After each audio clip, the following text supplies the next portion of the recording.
Welcome back to Ty and That Guy. Back to our special edition series on Last of Us. How you doing, Ty? Got your little coffee, buddy? I do. I got my coffee. I'm sleepy. You seem a little sleepy, too. This is Sleepy Ty and Sleepy Guy. Sleepy Ty and Sleepy Guy. Welcome back to Sleepy Ty and Sleepy Guy. How could you tell I was sleepy? Because my eyes are burning? Yeah, you're a little low energy. How are you, brother? What's going on in Washington? I watched the conference championships yesterday, which was very exciting. Oh, I know. We watched the game, and so we were all amped up from that. And I just flipped over to HBO Max and started up the show, and Janae was like, "Oh, they have another episode!" Like she was so excited that they had another episode of the show that it was almost as excited as she was watching the football game. So that is the impact that this show is having in my house right now.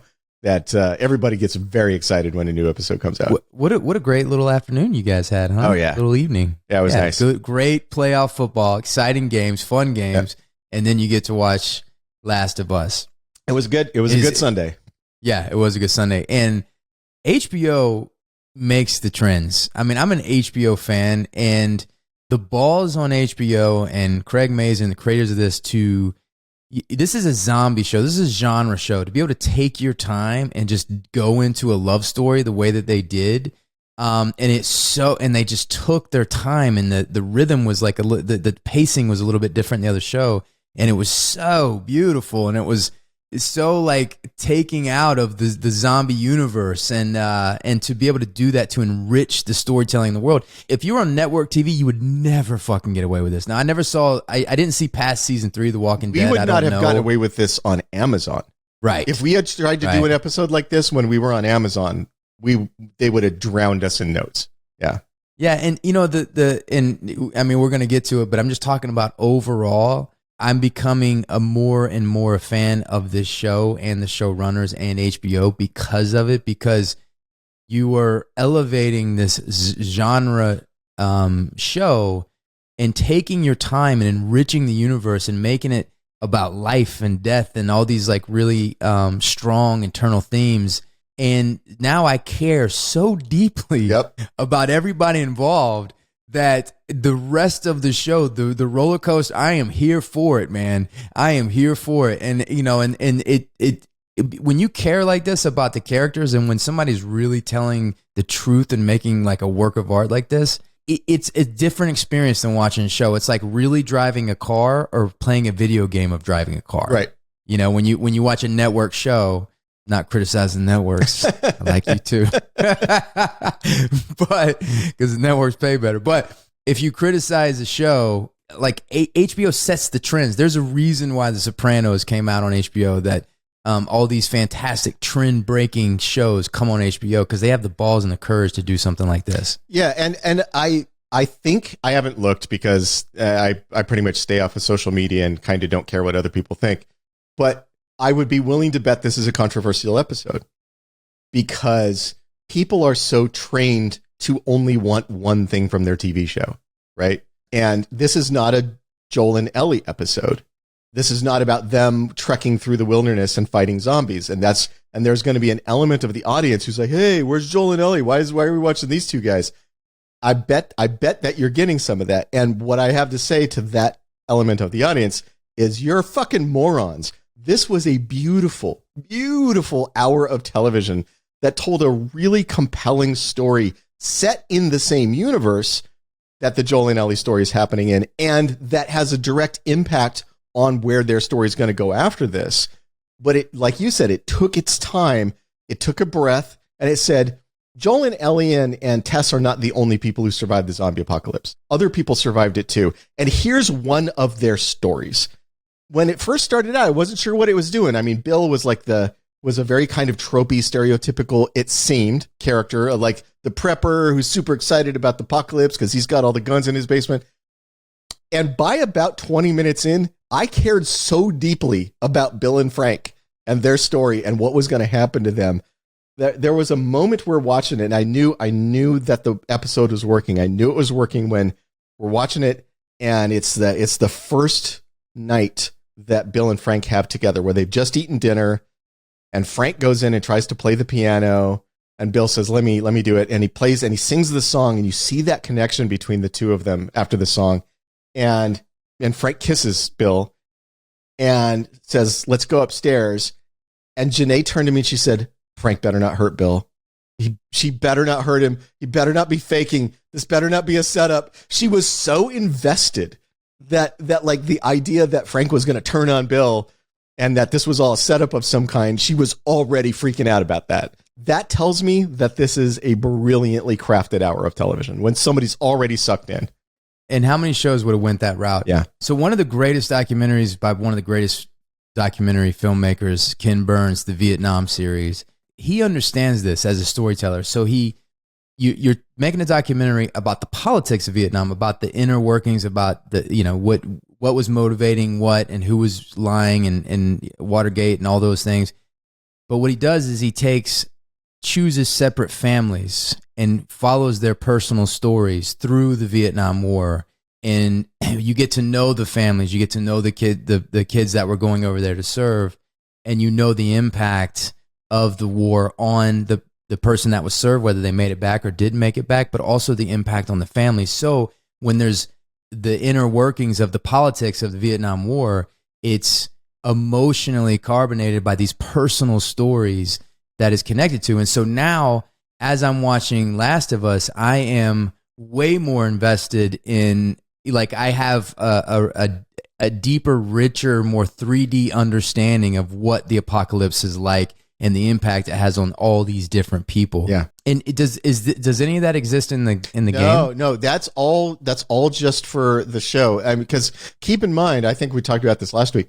In the game, you only ever play as Joel or Ellie in the first game. That's the only two characters you ever play as. So you don't get to see any of this other stuff. If Joel wasn't there, then you just don't get to see it. And so this Bill and Frank story is totally a creation for the show.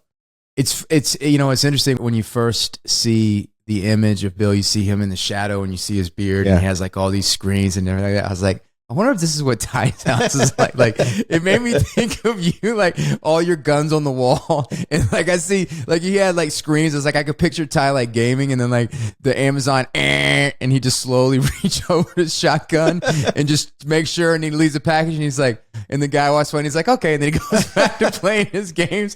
Not today, you jackboot, new wave, whatever he says. But yeah, I do not have a room like that. I do not have a room filled with guns and screens.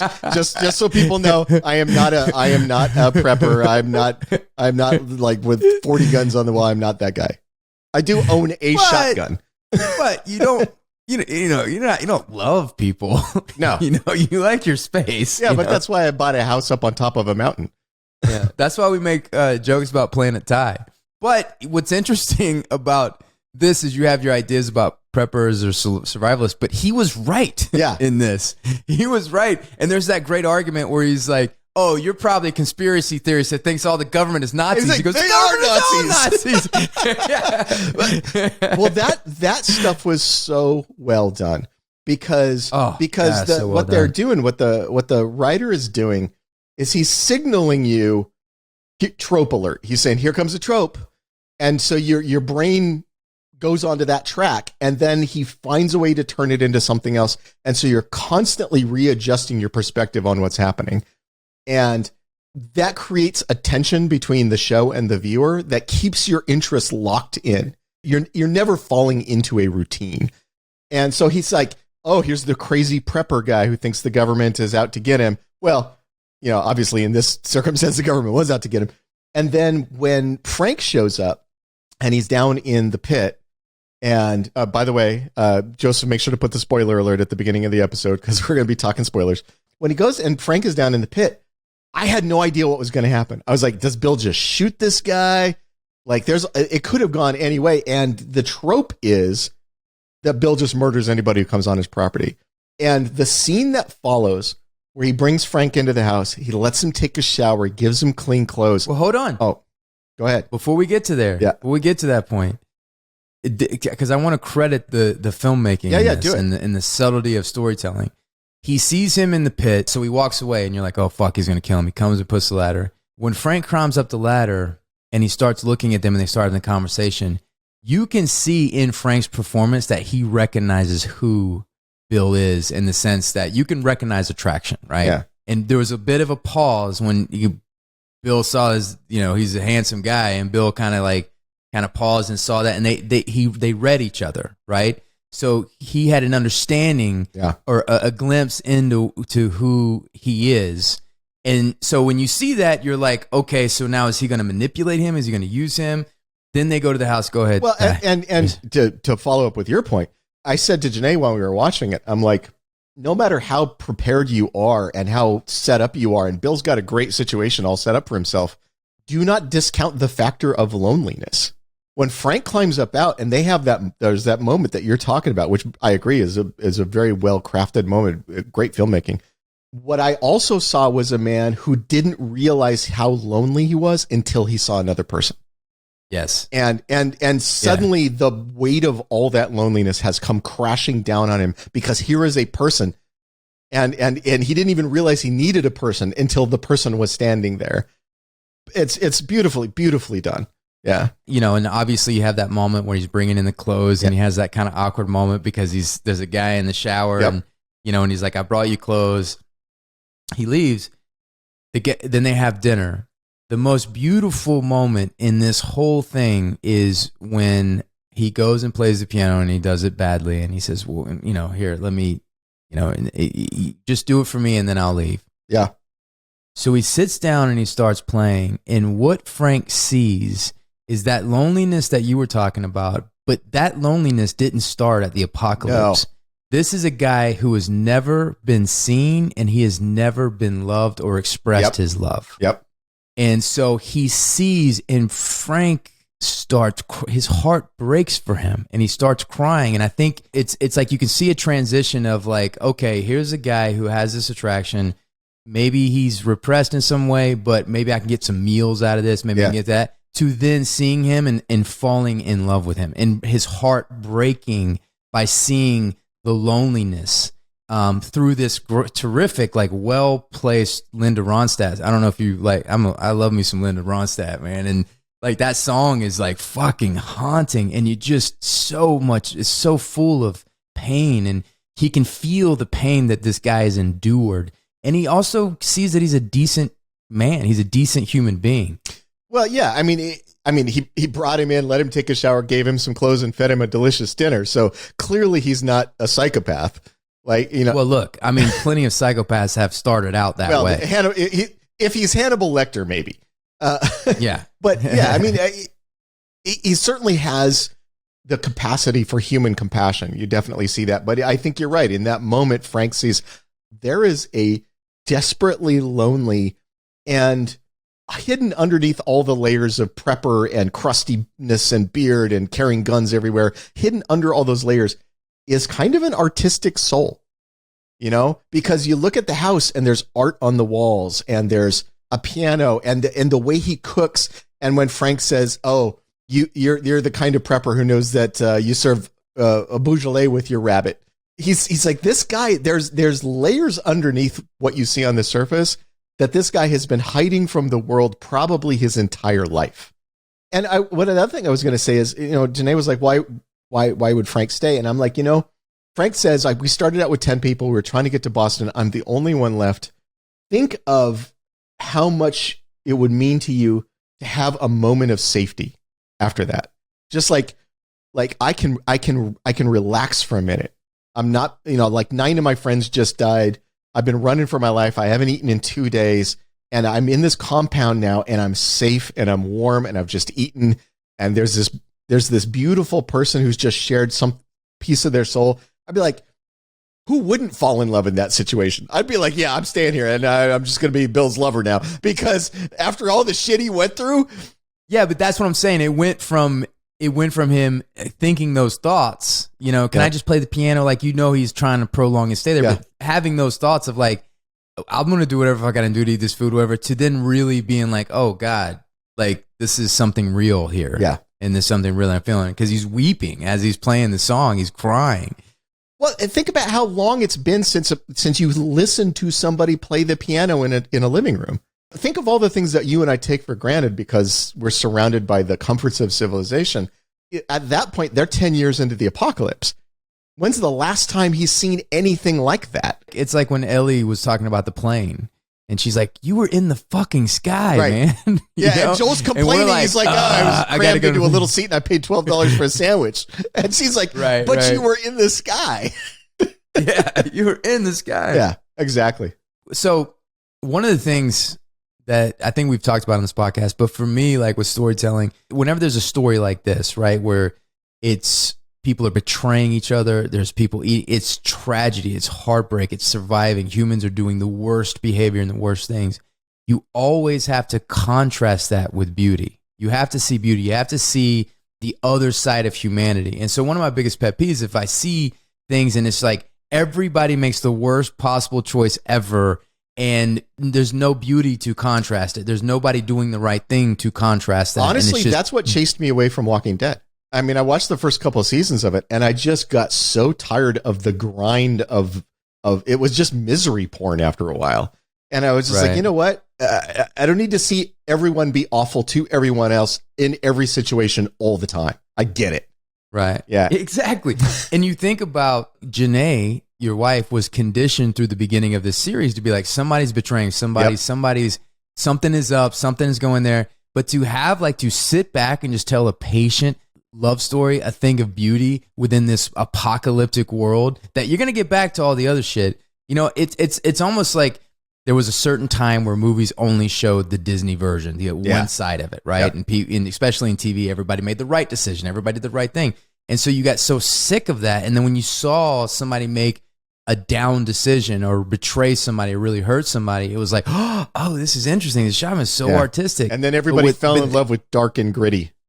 And then everybody fell in love and thought that's the thing that people were responding to. And no, it's showing the many sides of humanity. Like this relationship goes through all the cycles of a long-term love, of a long-term relationship.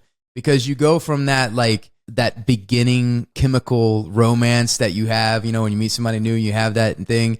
And then to their first argument, or maybe it wasn't their first, but he's like, what the fuck, man? I want to fix up this thing. Yeah. And I'm with Bill on this one. Like, hell, what? You're going to use gas to like fix up the streets? You're going to use our resource for the streets? And then you're going to invite somebody to our fucking house? You know, like this is the apocalypse. Like you can't trust anybody. You want to fucking, you know, like I totally on his side with that. Yeah, but in many ways, like I'm watching it, and in many ways, not every way, but in a large number of ways, you know, I'm Bill and Janae as Frank. You know, like Bill had all this beautiful stuff in his house before Frank came, but it was covered in dust. He couldn't be bothered to keep it up. And then after they're together, suddenly the house is like very clean. It's very bright. What is smart detail? What is smart detail from a film? Like when he notices the dust and he runs his hand through it and he looks. And then he realized, like, it's like in that moment, he's like, Bill needs me. Bill needs somebody. Bill needs me. He needs somebody. Yeah. And as a Bill, you don't realize that you want a Frank in your life until you have a Frank in your life. And you're like, how did I live without this? How did I let so much dust accumulate? How did I ignore the art around me? Because somebody's there appreciating it and you get to vicariously appreciate it through them. So I know Janae would be like, I want to clean up our street so we have a nice neighborhood. I'd be like, oh, so who cares? And then she'd do it. And I'd be like, you know what? You're right. It's so much nicer living here now. It's so much nicer to see pleasantly painted things and manicured lawns around me rather than the train wreck that I let it become. So I get it. Yeah.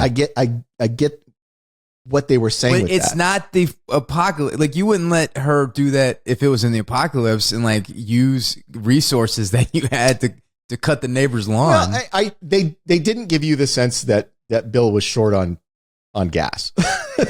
I mean, it seemed like he had a pretty deep supply of that. So if she wants to use a little bit of the resources to make herself feel better, because the other thing, so the things that... What about inviting strangers over? Well, I was just about to say, the things... That you met on the radio. The thing that Bills never pay attention to, and they should, because as a Bill, I know this about myself, is you never pay attention to the psychological and emotional cost of things.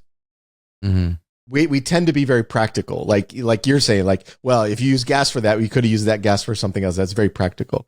What the Franks of the world pay attention to is, yes, I get that it will cost something, but the psychological and emotional benefit of it is worth the price.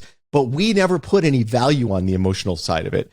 And the Franks of the world do. And Janae values feeling like her environment is good. Like she gets an emotional uplift from that and makes her life better. And so she's saying, can I spend a little gas so that my life is better? And when you frame it like that, you're like, yeah, of course you can. Yeah. Because ultimately that's what Frank's saying. I mean, Frank's the nurturer, Bill's the protector. And Frank is saying, I don't want to just survive. I want to live. Yeah.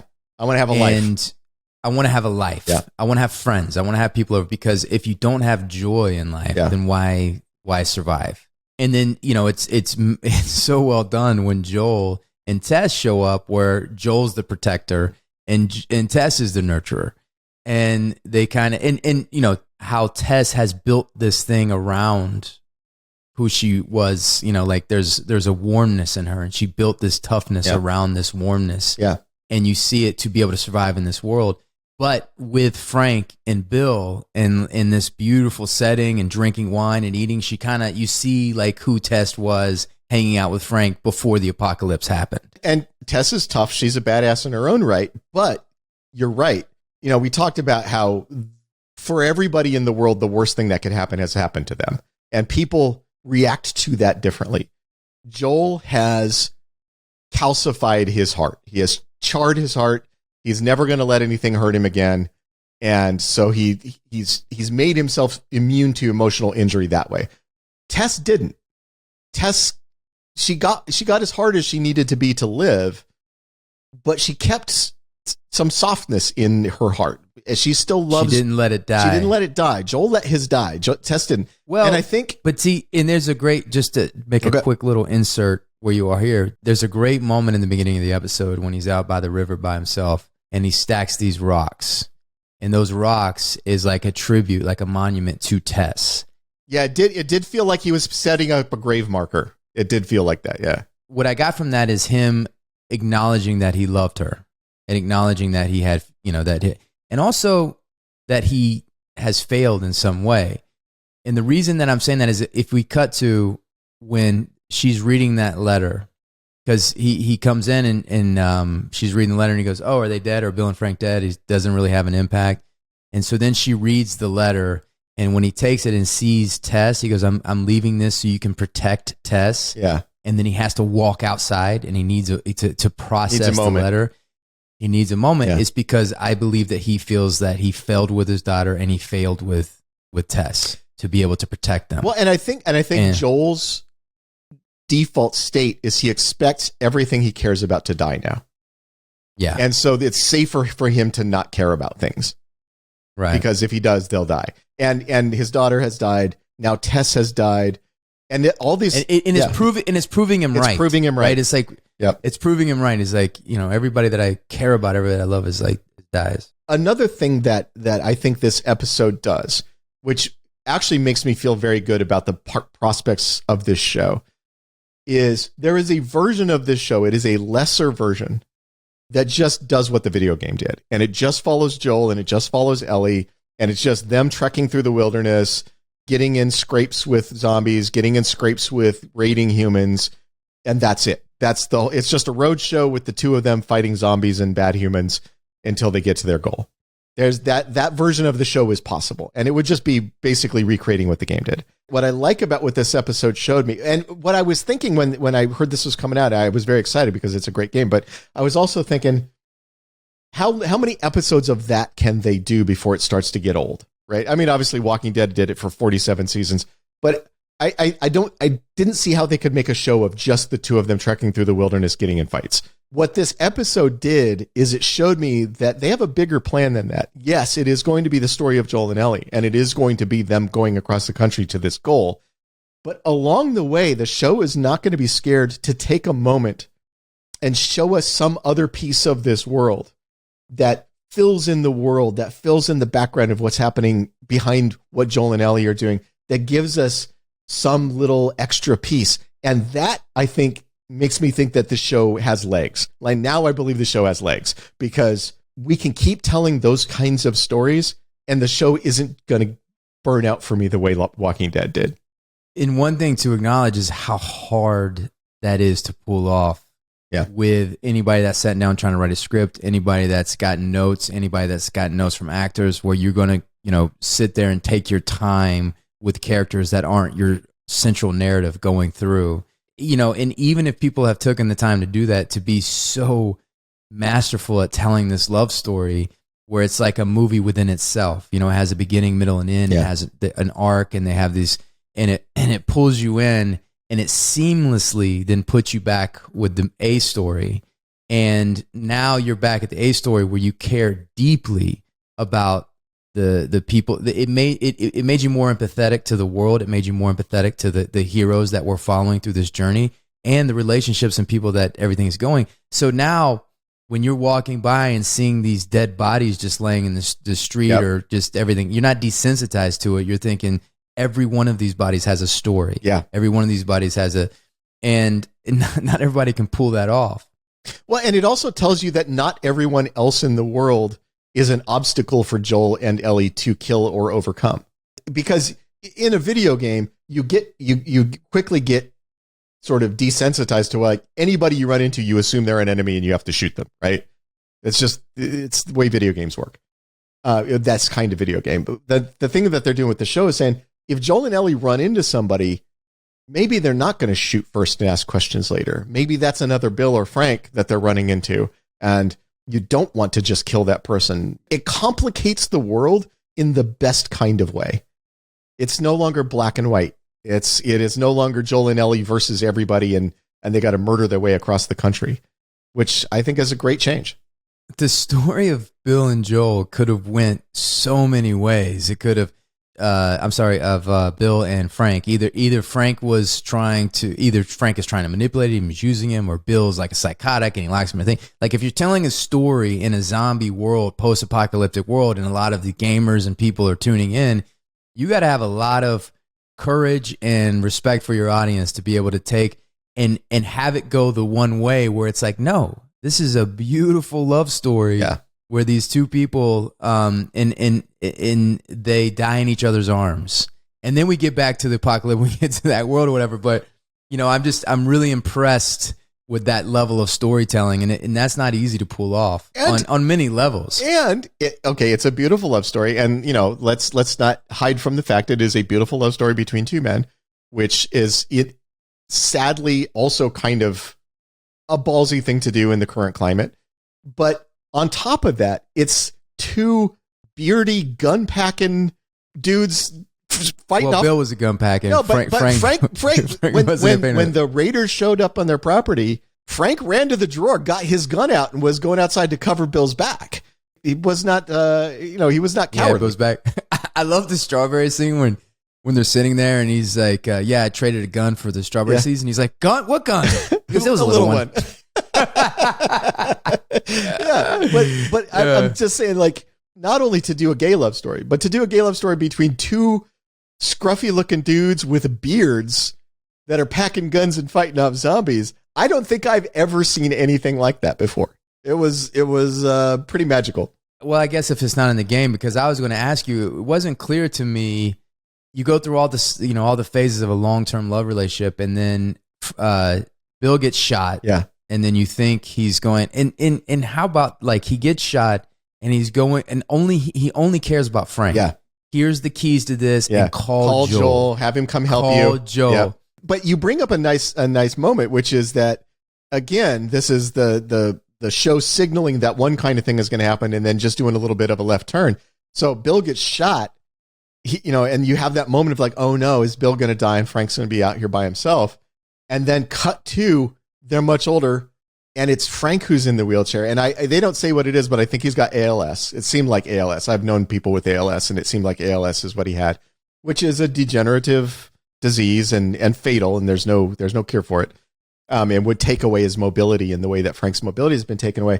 So Bill didn't die. He got better, and now we've reached the point in their lives where, because if you're married and you plan to stay married long term, which I know both you and I are committed that way. To each other, with that, if you know for a fact that you're going to reach a point where one of you is taking care of the other one. Yeah. That's inevitable, right? Unless you both die in a car crash or something. But if you live long enough, somebody's going to wind up in a position where the other person has to help them out, right? And to see these guys, they're old now, at the end, Bill's talking about how old he is, and they never say how old he is, but you're old and your partner's old and they've got now a mobility problem and you're wheeling them around in the wheelchair. And the other nice thing is they moved the bedroom to the downstairs. Once Frank was in the wheelchair, now the bedroom's downstairs instead of upstairs, which is a lovely touch, which is what people do in that situation. This is good storytelling. It's good storytelling. And you're looking at that and you're going, this is what a long-term partnership looks like. You go through the rough times together. And that's what makes Frank's speech at the end so beautiful, because he says, I'm not going to lie to you and say every day was a beautiful gift. Some of them were bad. And some of the days with you were bad. But I had way more good ones than bad ones. And that's all you can hope for with a relationship, right? And so that moment is beautiful. I see Craig Mazin all over that, because he is somebody that's like dedicated to the truth. Yeah. And can make a beautiful speech with truth in it. Whereas, somebody can tend to go really romantic in that speech and, and really but he's like, listen, I'm not going to lie. We've had some shitty days, but I've had more good days with you than anybody else. Yeah. And I just want one more good day. Yeah. And Offerman was excellent in that scene. It must have been dusty in my house because something kept hitting my eye. So what's going on? Pretty much for the last 15 minutes of that episode, Janae was just sobbing. She was just in the chair next to me sobbing for like 15 minutes straight.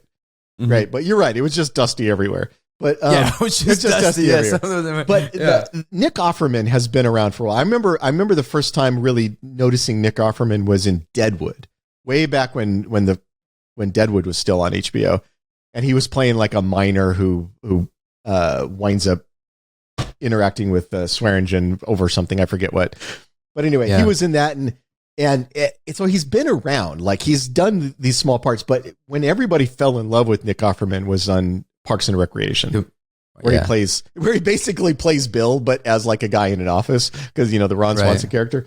And everybody's like, this guy's great. He's so funny. And then the next big thing he did was a show called Devs. I don't know if you saw Devs. Yeah, I did see where that. He played such a different character, nothing like Ron Swanson. And I was like, okay, this guy's great. And he's got range. He's got chops. And this episode is just more Nick Offerman just dunking on the world, going, yeah, I got hops. I can get above the rim here. Like, he's one of those guys now, if he's in anything, I want to see it. He's just elevated to that level at this point. If somebody can do comedy and be really funny, you have to understand human nature to be able to, you have to understand the absurdity of life, right?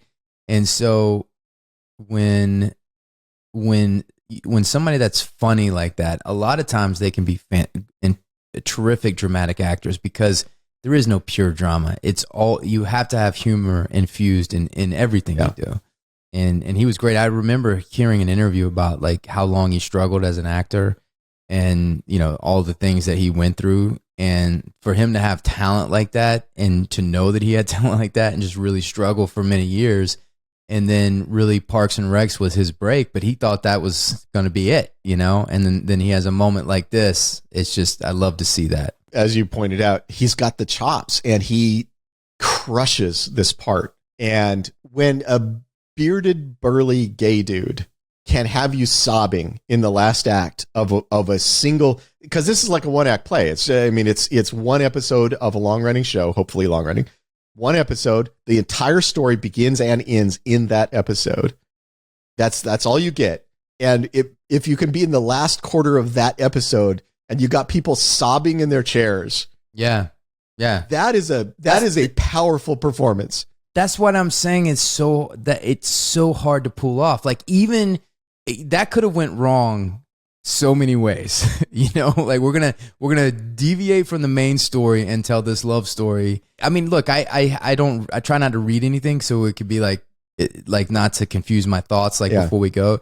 I don't know how the audience reacted to it. I don't know what the reaction was to this series or this episode. Yeah. But when I see something like this, I'm like, my God, this is fantastic television. Yeah. This is A-level. These are very smart people, very good writers, everybody, great actors, everybody's firing on all cylinders. And this is the kind of shit that makes me excited. This is the kind of shit that, like, this is why we do this. This is why what we do is, like, when you see something that's pure and honest like this, it moves you.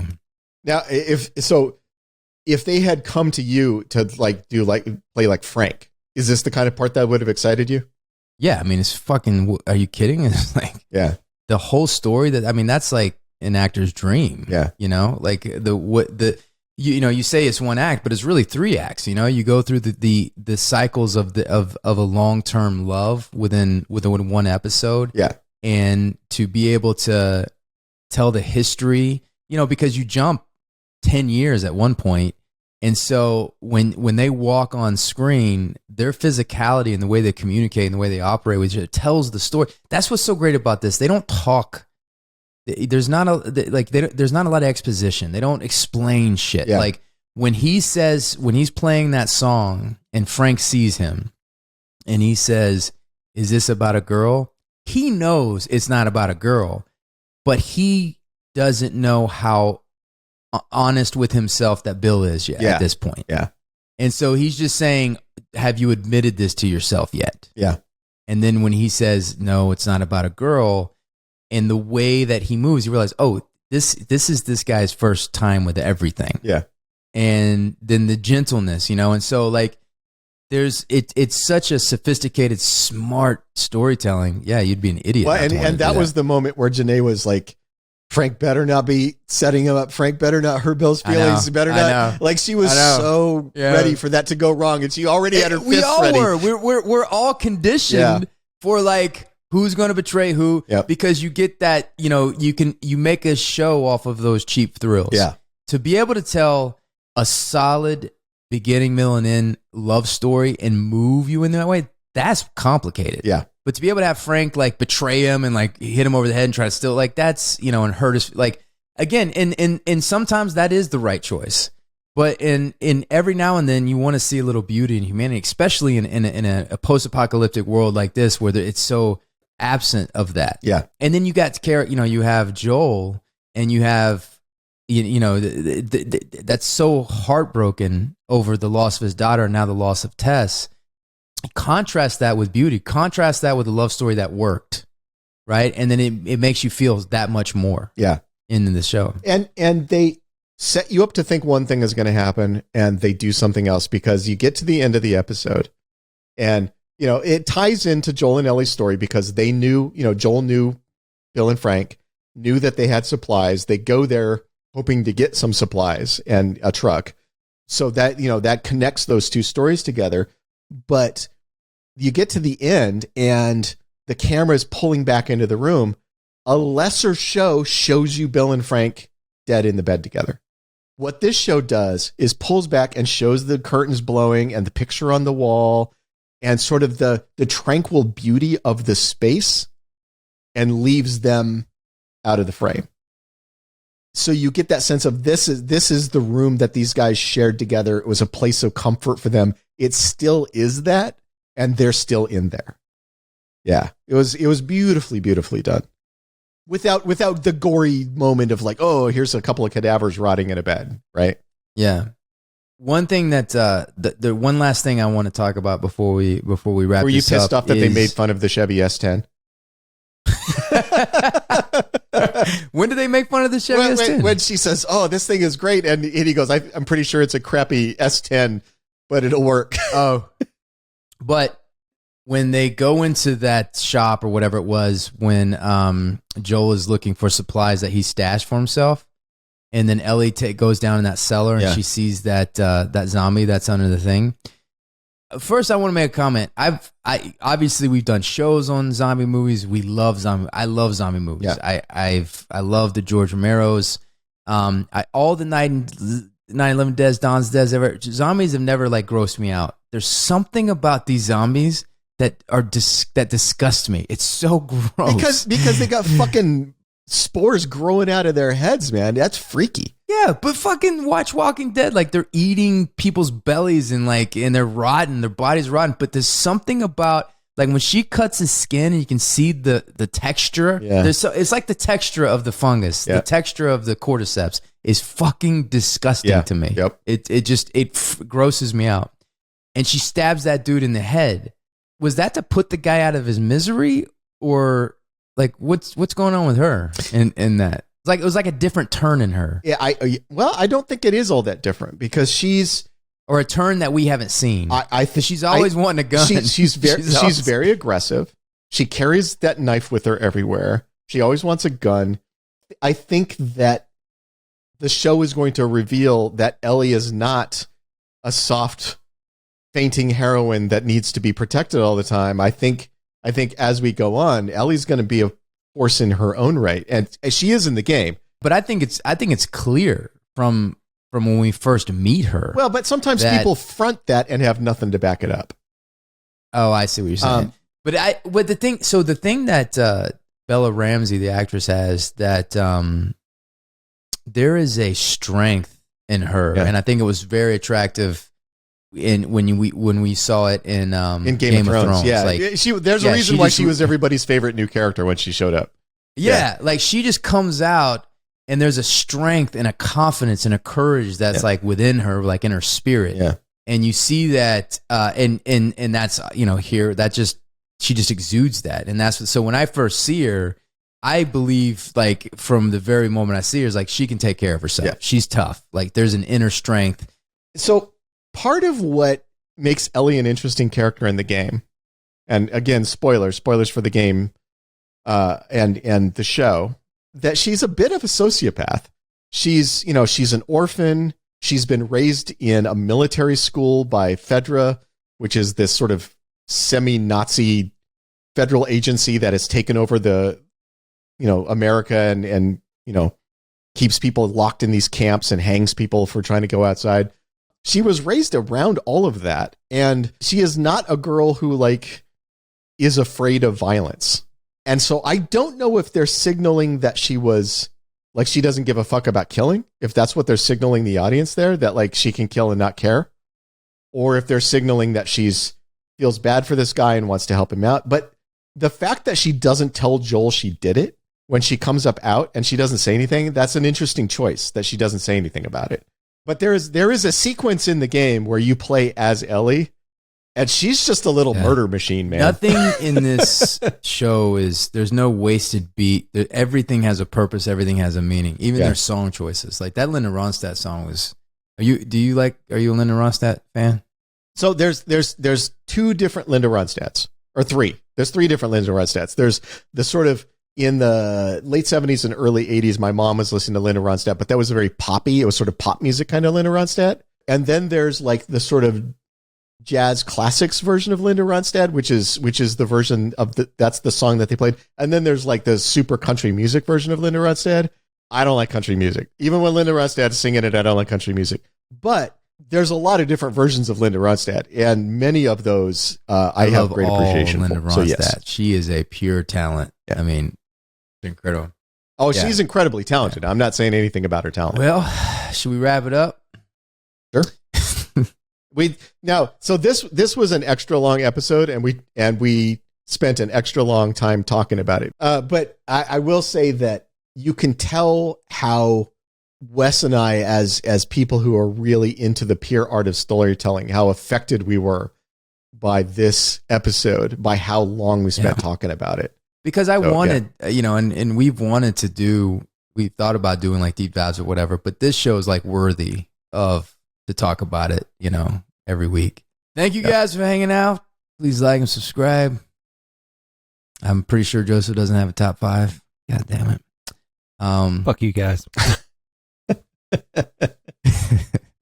Maybe we should just do top 5 times Joseph just failed at his job. We could do a top 10 of that. Top 5 would be kind of hard to say goodbye, Ty. Goodbye, Ty.